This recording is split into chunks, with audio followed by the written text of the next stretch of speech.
Minkäs nyt lämmittelee? Tsemppi, mä oon tuolla katsomassa katsoa sitten. Joo, kiitti. Cream on kyllä ihan täpinöissään. Niin on. Se on vielä niin hieno.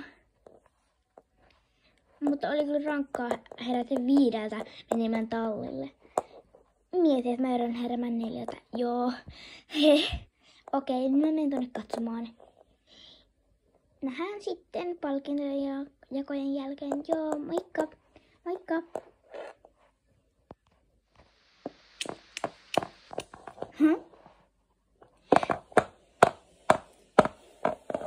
Miksi pilasit mun unelman?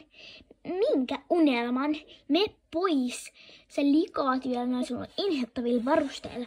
Mun ja Kapun voittoputken. Eikö sä näe meidän hienoja pinteille, hienoa satulaa, suitsia? Näen kyllä. Ja miksi sä istut muuten vinossa ja sä tullaan hieman vinossa? Äidin vika. Ihan sama.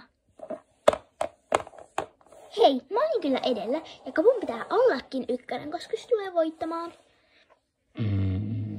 Tsemppi, Milla. Hyvä, sä pystyt siihen. Sä pystyt kyllä. Näytä niille.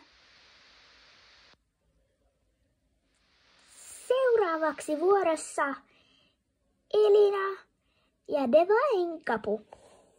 Okei. Sitten lähdetään. Piip. Hyvä. Jakaa sitä hyvin. Apua. Pudotus. 8 virhepistettä. Tosi ykkösluokan kisaheppa. Juu, tosi ykkösluokan kisaheppa. Mä menen valittaa äidille. Äiti, tää pudotti 2 estettä. No voi, minkäs mä oon mennyt ostaa sulle? Pitää valittaa myyjälle. No jep. Seuraavaksi vuorossa Milla ja Dreamy. Okei, me pystytään siihen. Hyvä, Dream. Jakaa sitä virhettävästi.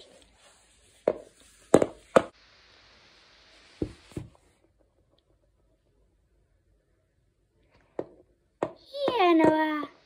Ja luokan voittajaksi selviytyy Milla ja Dreamy. Aplodeja! Hieno tyttö, mä oon niin ylpeä susta. Taitavaa! Seuraavaksi voisi ehkä olla 60 senttimetrin kisat. Vai mitä, Dream? Hieno tyttö. Tyhmää, mitä mä nyt postaan Instaan? Ark, mä postasin sinne jo, että voittoputki menossa. Mitä mä nyt sinne? Pitää lopettaa varmaan koko Instagram. Ark.